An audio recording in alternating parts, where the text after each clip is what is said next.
welcome to our forums held by the Noonan-Coweta Chamber of Commerce for races in the 2024 general election season. Early voting has begun in Georgia and Coweta and is going to conclude with Election Day on November 5th. Our forums are hosted by the Noonan-Coweta Chamber of Commerce, and we have great thanks to our advocacy sponsor, AT&T. I'm Dean Jackson, joined by Clay Neely of the Times-Herald, and we're going to be your moderators for this event. This year's Chamber Forums feature a number of Coweta-centered races for local, state, and federal positions, including contested races for the Georgia General Assembly. And this forum specifically is for Georgia State Senate District 6, which centers on Coweta and parts of surrounding counties and is part of Coweta's state delegation. The candidates for our district race are with us here in the studios at the Central Educational Center, and they include Matt Brass, Republican, and the incumbent for this post. Good to see you, sir. Thank you, Dean. And his challenger, Jenny Enderlin, Democrat. Good to see you, ma'am. Thank you both for joining us for this forum tonight. The Chamber of Commerce, by the way, is a nonpartisan organization and does not endorse candidates for office. Questions have been submitted by Chamber members and apply equally to all of our candidates. Our forum is intended to give voters an opportunity to hear the views of these candidates on issues faced by the communities represented within this district and in the state of Georgia. The forum's format tonight allows candidates 2-minute opening and closing statements. In between, candidates will have up to 1 minute to respond to a series of questions. After the second candidate answers the question, a 30-second rebuttal will be allowed if the first candidate chooses. Candidates will also be signaled when they have about 10 seconds remaining and may finish their sentence when their time is up. We're also going to alternate who goes first on each question throughout this forum. So again, thanks to both of you for joining us and for choosing to run for this important election. We're going to begin now with opening statements. Ms. Enderlin, I'm going to go to you first, and what I'd like you both to do in your opening statements is tell us a little bit about yourself and why you are seeking this post, and perhaps some of the things that are most important to you as a candidate. Ms. Enderlin. All right. Well, thank you for having me. I'm Jenny Enderlin, and I'm running for state senate because I believe Georgia deserves servant leadership. After graduating from Florida State University, I worked for 3 nonprofit financial organizations and then became a professional writer. Once my family and I settled here in Noonan permanently, I also began serving on several local boards, including the City of Noonan's Cultural Arts Commission, as well as the Noonan-Coweta History Center. I am a Christian, a mother, and a proud Marine Corps spouse. And as such, I believe in servant leadership. Servant leadership means listening to the needs of everyone and working relentlessly to make positive impacts for our community. It means respecting the will of the people and making sure that working families have everything that they need in order to thrive. It means being pro-labor, pro-healthcare, and pro-democracy. I believe a fair day's pay deserves a fair day's work. A fair day's work deserves a fair day's pay. And we need to raise minimum wage, tie pay increases to inflation, and support union labor, which is the backbone of our economy. I understand that healthcare is a need, not a want. We need Georgia to catch up with the rest of the United States, and that means expanding Medicaid, making mental health care more accessible, and guaranteeing that women have the reproductive freedom to make the best choices they can for themselves and their families. Most importantly, I am pro-democracy. I will put voter protections in place so that every citizen has the ability to vote and to have that vote count. Georgia families need to feel progress, and for the first time since 2016, Georgians here have a choice in who their state senator is. I look forward to earning your vote and bringing this progress to you from the Gold Dome. Thank you, ma'am. Mr. Brass, your opening statement.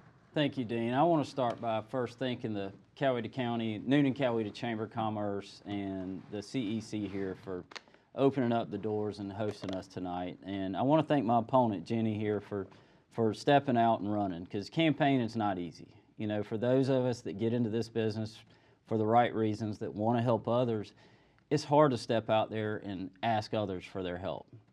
And that's what both of us are here to do tonight. We're asking for help. Number one, we need your vote. That's first and foremost.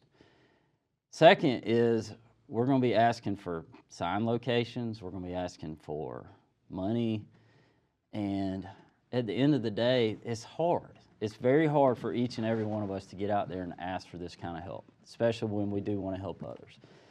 So campaigns, you know, to me, the hardest part of it, especially when you talk about a local campaign, is it can tend to drive a community apart.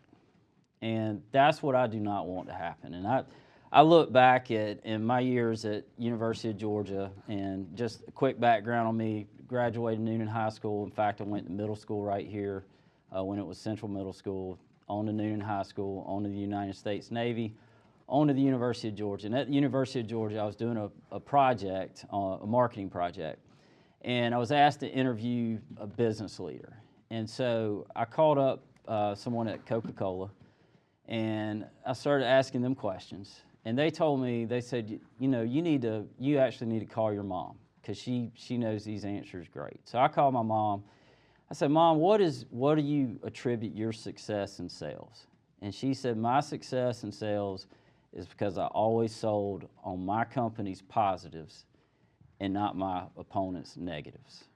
And so tonight, I will be delivering the policies that Republicans have brought forth in this state that are working for this state, and nothing else. Thank you very much. We'll now go on to a series of questions. As we said, we'll reverse our order. So Mr. Brass is going to get our first one tonight. Sure. Following the tragic school shooting at Appalachian High School in Winder on September 4th, Georgia House Speaker John Burns said that he expects lawmakers will consider new state policies aimed at student mental health, gun detection, and other measures in this year's General Assembly session. The winner of this race will be among those lawmakers. What position do you take on this, and what measures do you think are most important to keeping Georgia schools safe? Well, the mental health issue is the #1 issue. And in this state, we have focused, you know, we've put mass amount of resources towards that. Time, money, laws, everything. Last year alone, we passed over 18 bills that deal directly in mental health. We continuously put money. We put money towards security. We've been doing that for the last several years. We gave every school in Georgia a $50,000 so that they could put in security systems. We have come back and done that again. And last year we passed Alyssa's law out of the Georgia State Senate, which was the alert buttons that were on the badges for the teachers there at the school at Appalachian High School.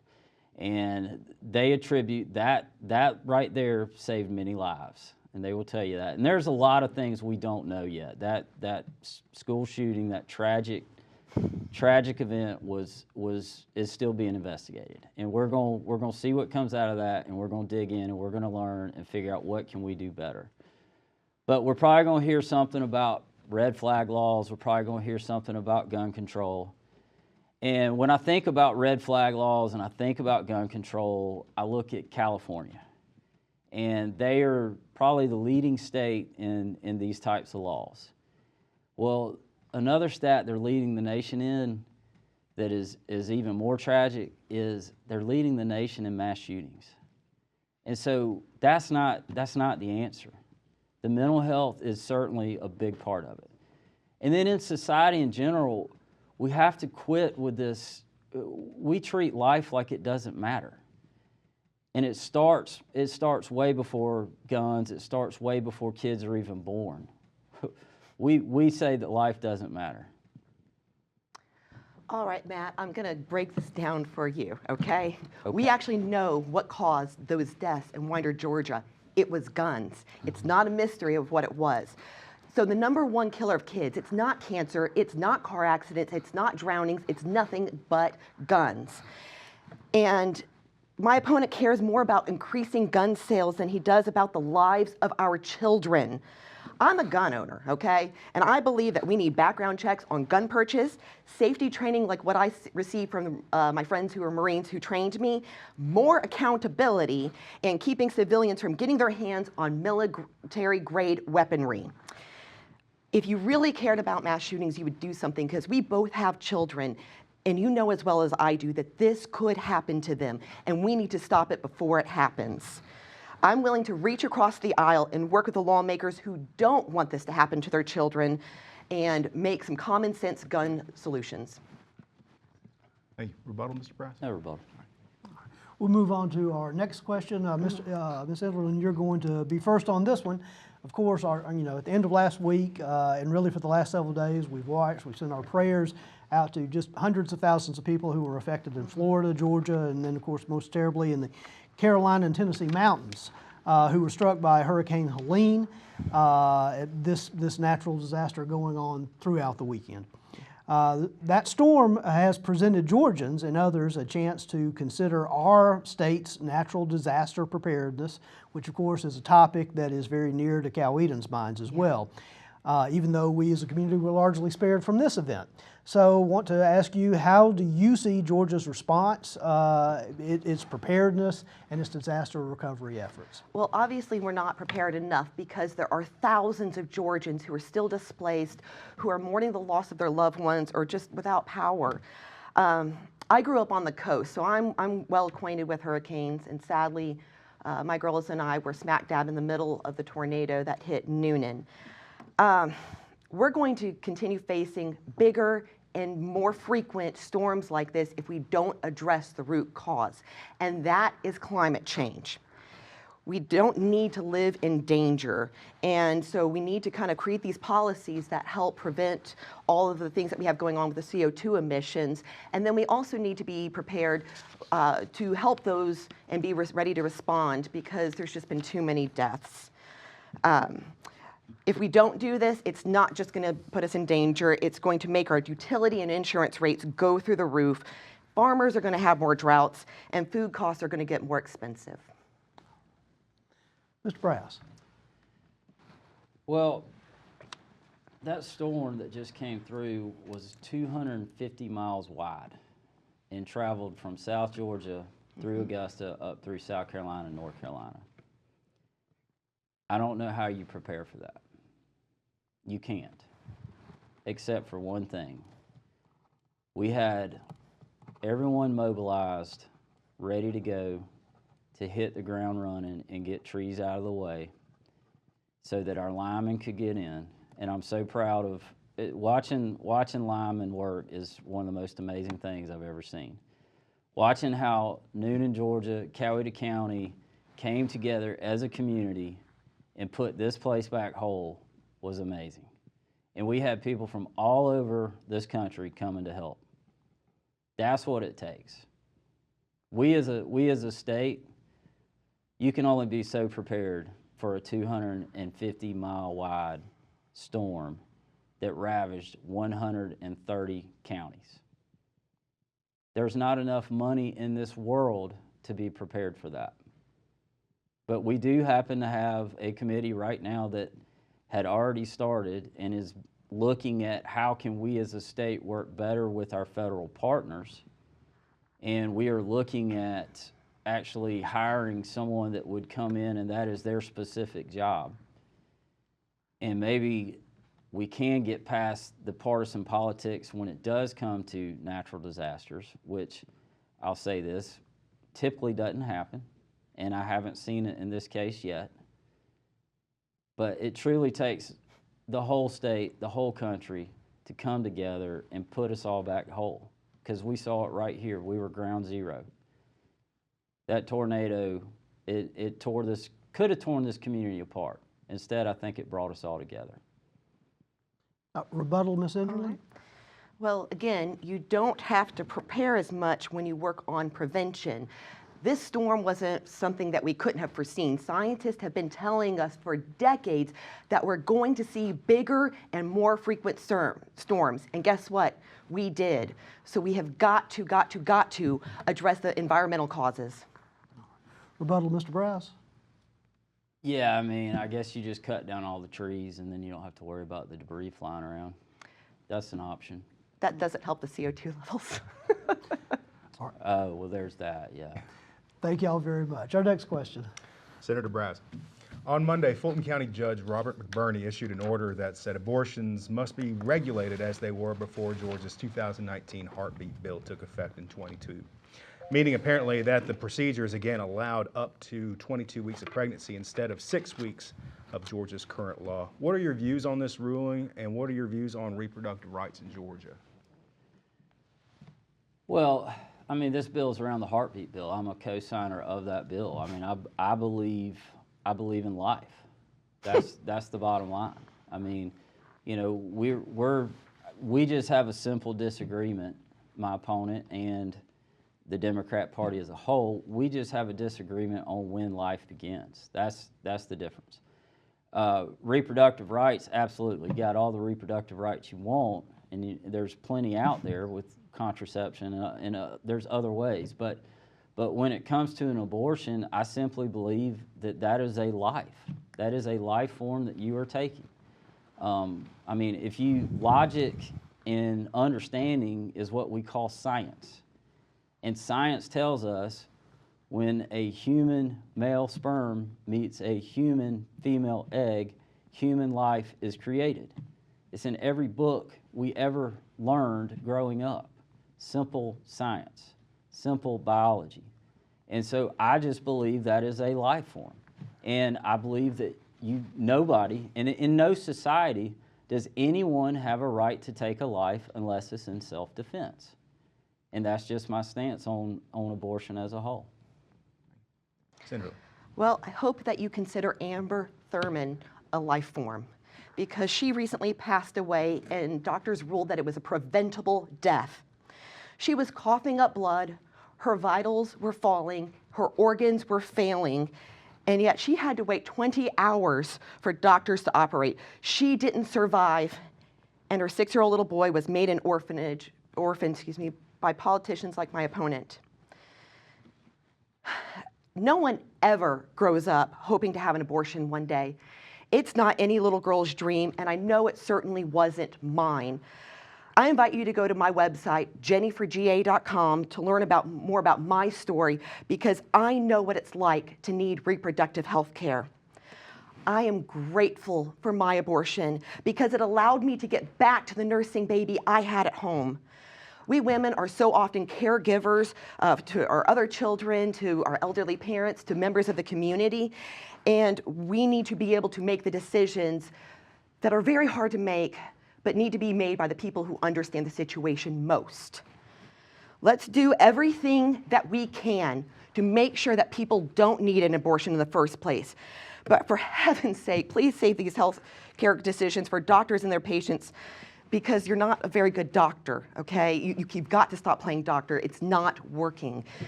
We're losing people, and we're going to lose more. There are so many ways you could have supported families and helped prevent the need for abortion, but you didn't. I don't feel like my opponent cares how many women need abortions, just so long as they can't get them. I, however, will work hard to significantly reduce the need for abortion while also making sure that people still have access to the health care that they need. Mr. Brass? Jenny, I'm sorry you lost a child. I didn't. There's more to that story.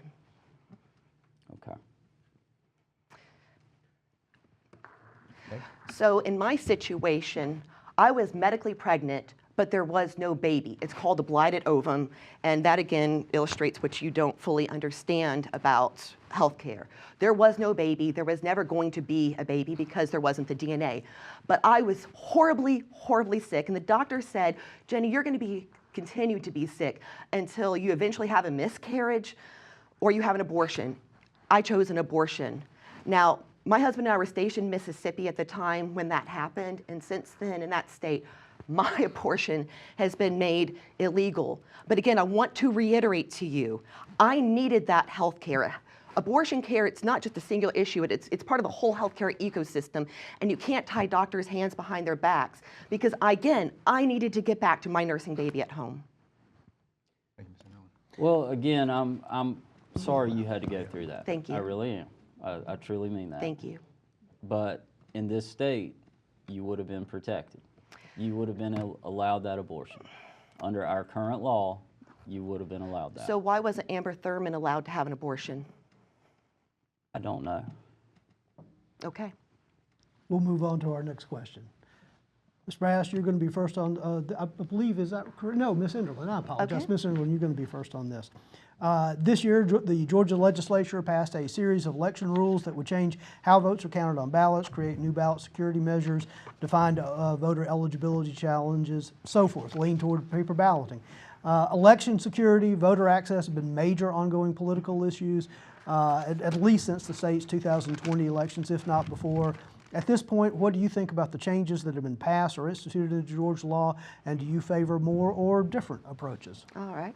Well, first of all, I would like to say that I like democracy, and I don't like people trying to take it away from me. My opponent is playing Jenga with the very bedrock of our beloved nation. He's weakening it one block at a time so that when it crumbles, he'll have more power. My opponent makes it harder for black citizens to vote, for disabled people to vote, for the elderly to vote. And I would like to call your attention to something he said in November 7th, 2020. He said that people cheated. I'm going to guess poll workers, and if so, I would like to know which of the poll workers in our communities that you're saying that about. That they're the enemies of the state, and that you supposedly took an oath to protect our state and nation, and that after you made these claims, you said, hey, if you witnessed anything or happened to have your vote canceled, please email me directly. To that, I would have to say, I have a daughter who, for a while, she went through a phase where she liked to make treasure maps. And she would draw pictures of her backyard and place an X on it and expect to find what she was looking for where she had placed that X. But she's not in preschool anymore, and she's kind of grown past that. So I'm going to ask you to, one, please apologize for putting our poll workers in danger, for weakening democracy, and then also understand, please, please, please, that you don't make accusations like that without evidence. Okay. Well, the evidence presented itself when Gabe Sterling, one of our top election officials, had someone vote from his house from North Carolina. So there's evidence right there. They just uncovered 15,000 votes were double counted in Fulton County. There's some evidence for you. There was plenty of evidence. Was there enough to overturn the election? We'll never know. We'll never know. So those comments were never directed towards poll watchers or poll workers. I appreciate our poll workers. I appreciate them volunteering their time, and I know there's a lot asked of them. But as far as elections go, in 2018, I sat on the Senate floor and listened to senator after senator after senator from her party come down and talk about machines flipping votes and their people not trusting the elections. And then fast forward 2 years later, my party was doing the same thing. So there was a clear distrust from both parties. And so we decided to do something about it. Rebuttal, Ms. Underwood? All right, so the state secretary at the time, Secretary Raffensperger, who happens to be a Republican, said there was no evidence of all the stuff that he's talking about. No evidence of this. And if there was, then you should have taken it to the courts to deal with, but you didn't. So I have to doubt everything that you're saying. We need a leader who's not going to incite an armed insurrection or put poll workers in danger every time that they don't get their way. Rebuttal, Mr. Brass? I'm done. All right. I think we have moved to the end, gotten to the end of our forum tonight. We're going to end our questions and go on to closing comments. So I just want to take a quick moment and thank you both for being here and having those candid exchanges. We really greatly appreciate it. We'll go in the same order that we started in, and so Ms. Enderlin, I'll turn to you first for your closing comments. And I would imagine for both of you, there are probably issues we didn't get to tonight. Make sure you bring those up if you could. Yeah. Well, first of all, I want to thank the Chamber, the CEC, and you, Dean and Clay, for facilitating this forum. I also want to thank the voters for tuning in, because whether or not you vote for me, I appreciate the fact that you're taking the time to do your due diligence and learn more about each of us. This evening, you've been given a clear choice. You can have an election denier who won't put in the work, except perhaps when he's seeking to pat his pocket with bills that help his wife's career, or grasping at more power, or you can choose a servant leader who will do everything in my power to listen to the needs of the community and protect democracy, make healthcare accessible, and ensure working families can thrive in our economy. I love this country, and I will uphold the Constitution. Never forget that Matt Brass was one of the 3 state senators who conspired to override the will of we, the people. He's still not really apologizing for putting anybody in danger. And like a child kind of throwing a tantrum, he'll destroy our democracy if he doesn't get his way. One of the other things I would like to talk about, and normally I wouldn't do this, but I'm going to direct you to my opponent's website, where he talks about fighting the EPA's initiative to remove plastic particles from our drinking water. These plastic particles cause a whole range of health issues, and then that means that you can have testicular cancer, and you can have breast cancer, and you can have kidney cancer. These things are not safe, and sometimes I have to question if it's just laziness or what that prevents you from wanting to do these things. I want you to know that I hear the needs, the hopes, and the concerns of this community, and with every decision I make under the Gold Dome, I will look at it through the lens of whether or not it helps my constituents. I'm Jenny Enderlin, and I invite you to learn more about me at jenny4ga.com. Thank you, ma'am. Mr. Brass, your closing comments. Thank you, Dean. I really don't know what to say here. I'm really at a loss for words. You know, here it is, I've got a neighbor running against me. And we've got a community here that's in need. A community trying to come together through tragic times. We've got a divided nation. Our parties are so far apart, but yet we have a chance to keep our communities together. And she's trying to go against that. It's called accountability. So I look back on history, and I think about the Democrat Party as a whole. Democrat Party fought for slavery. And then in 1908, Democrat Party in this state ushered in the Jim Crow era. And now it's abortion. And there's one notion, one common theme with all 3 of those that lived then and it lives now, and that's that one person is superior to another. And that is the problem with my opponent. That is her thinking. That's the problem with today's Democrat Party, is that they continue to put the importance of one person over another. That's why I'm a Republican. That's why I am running for State Senate, District 6. I'm Matt Brass, and I would love your vote. Thank you. Thank you both. We appreciate your comments. We appreciate your time. And that brings us to the end of the night's forum. I just want to take just a moment more to thank again the Noonan-Coweta Chamber of Commerce and AT&T, and especially to the Central Educational Center and the video students here and student interns who've helped produce this and put this on so that our community could hear from both of you tonight. And again, thank you both for running for office, for stepping forward and taking on all of that hard work. We so appreciate it, and we appreciate you being with us.